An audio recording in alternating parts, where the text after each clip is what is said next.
Let's break it down straight from the hill to your hometown. No spin, no hype, just facts we find. AI's on the case, no truth left behind. Laws are written, deals are made. Who's got your back, who's throwing shade? We cut through the noise, decode the text, keeping it real. Congress in context, Congress in context, shining the light, breaking it down so you know what's right.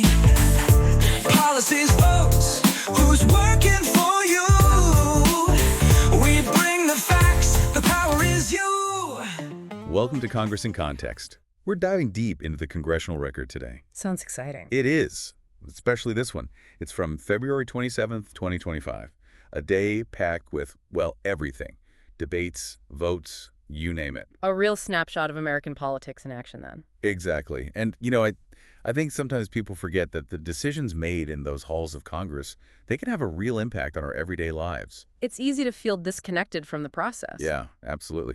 So that's our goal with this deep dive. We want to break down the key takeaways from that day, February 27th, and see how those decisions, those debates, could actually affect, well, you. Sounds like a plan.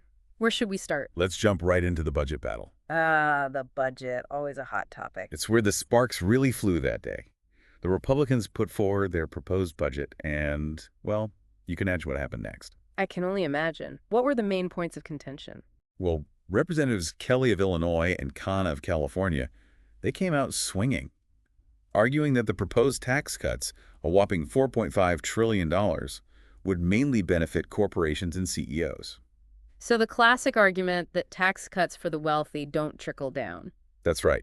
And their concern was that those cuts would come at the expense of working families and those essential services that people rely on. Right, like healthcare and education. Exactly. They specifically called out potential cuts to programs like Medicaid, which, as you know, helps millions of Americans access healthcare. Representative Khanna even brought up the national deficit, which is projected to be almost $25 trillion.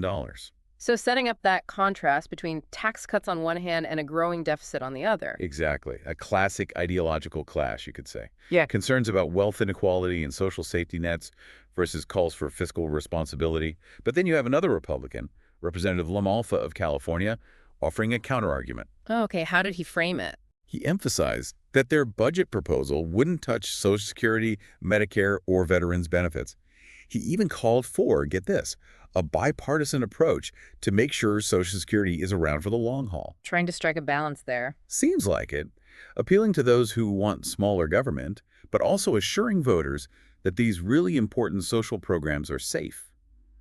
And this tension continued over in the Senate, too. Senator Schumer of New York, he jumped in and highlighted how cuts to Medicaid could hurt rural communities and nursing homes. Places that are already struggling with resources. Exactly. So how did the other side respond to all these concerns? Senator Braun of Indiana, he stepped up to defend the budget. But his argument wasn't about cutting benefits. He said it was about getting rid of waste, fraud, and abuse in government programs. So the idea is to make government more efficient, use taxpayer dollars more wisely. Right. And that's a message that tends to resonate with people no matter what side of the aisle they're on. It certainly has appeal across party lines. It does. And it's a good reminder that these budget debates, they aren't just numbers on a page.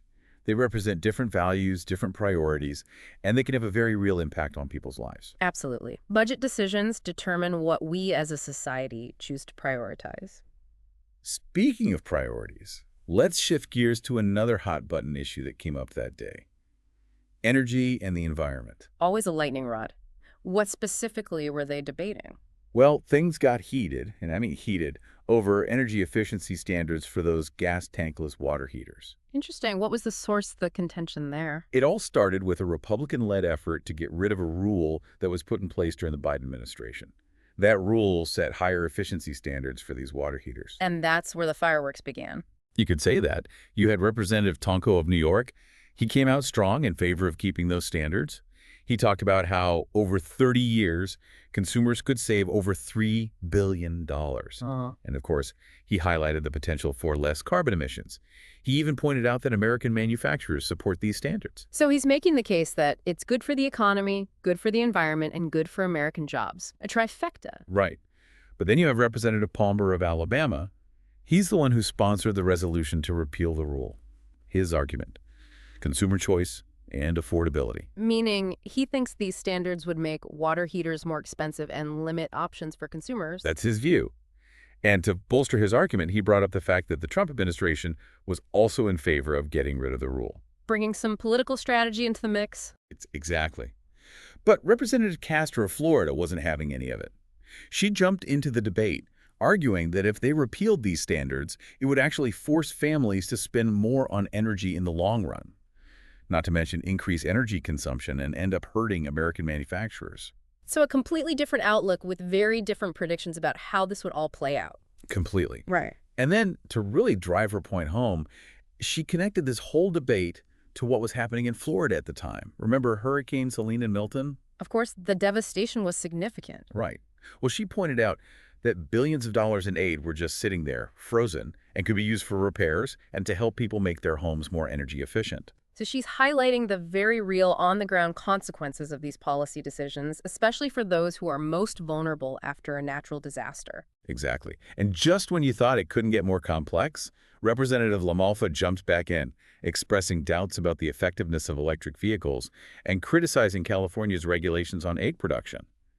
He said those regulations were part of the reason egg prices were going up. So now we're seeing how energy policy, environmental regulations, and even the price of groceries can all be intertwined. It's all connected. And as you might expect, the Senate had its own share of fiery exchanges on this whole energy issue. I bet. What were the key points of contention there? Senator Whitehouse of Rhode Island brought up the issue of methane leaks from the fossil fuel industry. He talked about how dangerous they are, both in terms of immediate safety and their impact on climate change over the long term. He was also critical of using taxpayer money to clean up those leaks and questioned how much influence the fossil fuel industry had on the Trump administration. Raising some serious questions about corporate influence on government policies and the potential cost to taxpayers. Exactly. And as you might expect, Senator Thune of South Dakota came to the defense of the industry. He argued that the regulations on methane were just too burdensome and costly. Sounds like a classic debate about the role of government regulation. How much is too much when you're trying to balance economic interests with protecting the environment? That's the core of it, isn't it? And honestly, it's a debate that's probably going to continue for years to come. Most likely, it's a complex issue with strong opinions on all sides. It is. And it shows just how interconnected these issues are. We've gone from the budget to energy, touched on climate change, and even talked about the price of eggs. It's all part of the same intricate web. It is. And that's what makes this deep dive into the Congressional Record so fascinating. I agree. It gives us a glimpse into the inner workings of our government and how the decisions made there affect our everyday lives. Right. And we've only just scratched the surface. There's so much more to unpack from this day in Congress. But before we move on to foreign policy and national security, we need to take a quick break. We'll be back in a moment to continue our deep dive into the Congressional Record.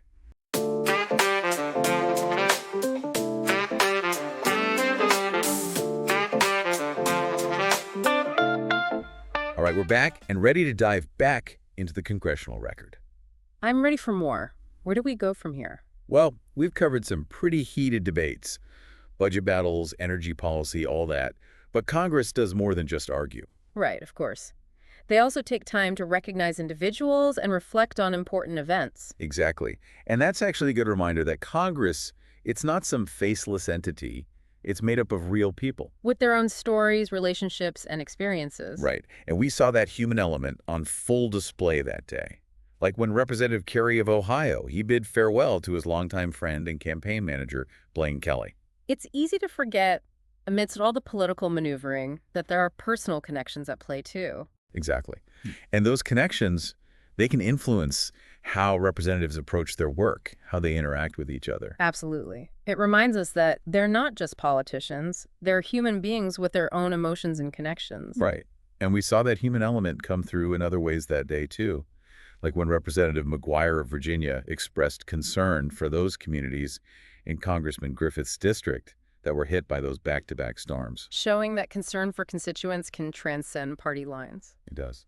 And then there was Representative Infume of Maryland.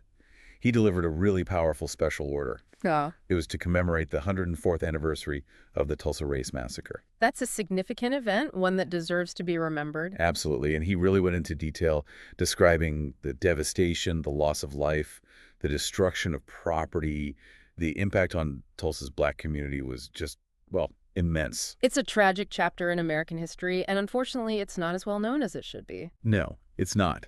And he talked about the role white mobs played, the fact that local law enforcement was complicit, and how the National Guard's response was completely inadequate.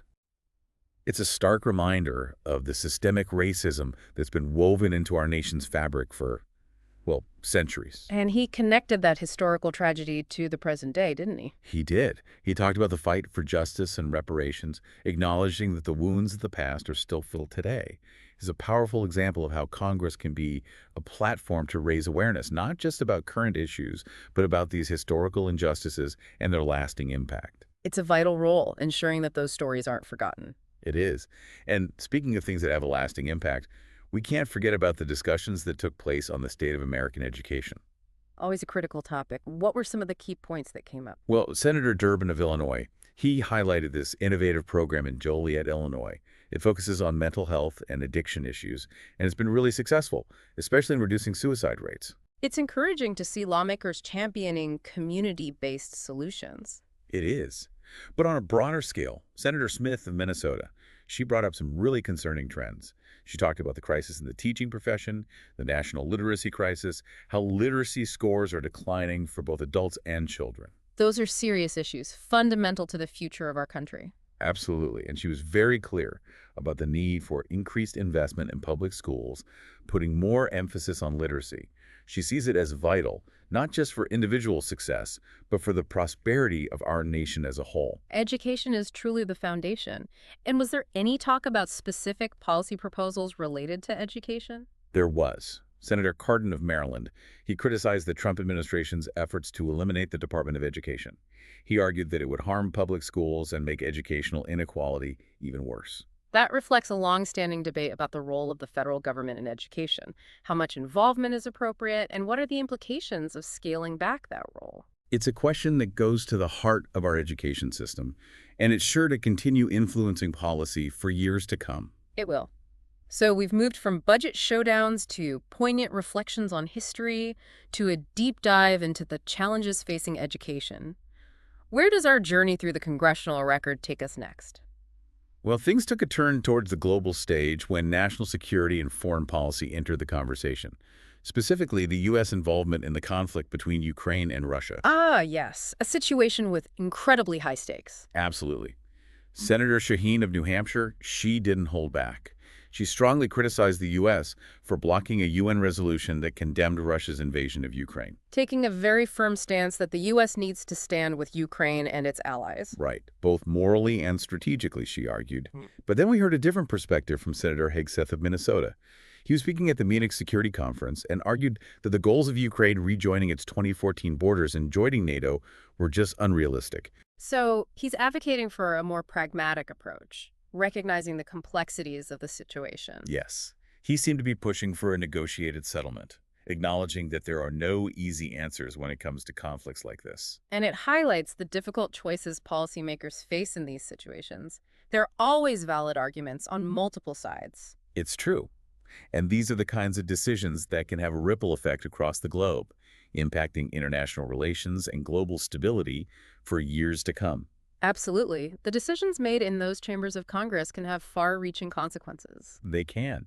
And speaking of shaping the future, there were also several discussions about the role of government and the challenges facing everyday Americans. Always a relevant topic. What were some of the specific concerns raised? Well, Representative Correa of California, she shared the story of Martha Delgado, a DACA recipient who was facing so much uncertainty about her future here in the U.S. Her story really personalizes the ongoing debate about immigration reform and the need for a pathway to citizenship for those who've grown up and built lives here. It makes it real, doesn't it? It's not Yeah. just an abstract policy issue. It's about people's lives, their dreams. Exactly. And then there was Representative Subramaniam of Texas. He was talking about potential cuts to the Social Security Administration, and he shared a story from one of his constituents, a person who had been put on leave with no guarantee of their job coming back. a very real fear for many people, especially in uncertain economic times. It is, and it reflects a broader anxiety about the future of Social Security and whether it will be there for people when they need it. Representative Latimer of New York echoed those concerns, pointing out that closing Social Security hearing offices would make it even harder for people to access their benefits. So many people rely on those benefits, and any changes can have a huge impact on their lives. Absolutely. These are prime examples of how decisions made in Washington, D.C. can have a direct and immediate effect on individuals and families all across the country. It's a reminder that politics isn't just some abstract game. It has real-world consequences. Real-world consequences for real people. And then we have Representative LaMalfa of California. In addition to his comments on the budget, he gave a pretty lengthy speech outlining his views on a whole range of issues. I remember you mentioning his perspective on the role of government. Yes, he's a staunch advocate for limited government, individual responsibility, and free market principles. He believes in reducing government regulations, empowering businesses, and promoting energy independence. So he's coming from the perspective that government intervention often does more harm than good. That's his view. He expressed skepticism about the effectiveness of certain environmental regulations and government programs, arguing that they can be costly and burdensome without achieving their intended goals. It's a perspective that resonates with many people, particularly those who prioritize individual freedom and the power of the free market. It does. And it often leads to clashes with those who believe in a more active role for government in addressing social and economic challenges. Which brings us to Representative M. Fume of Maryland.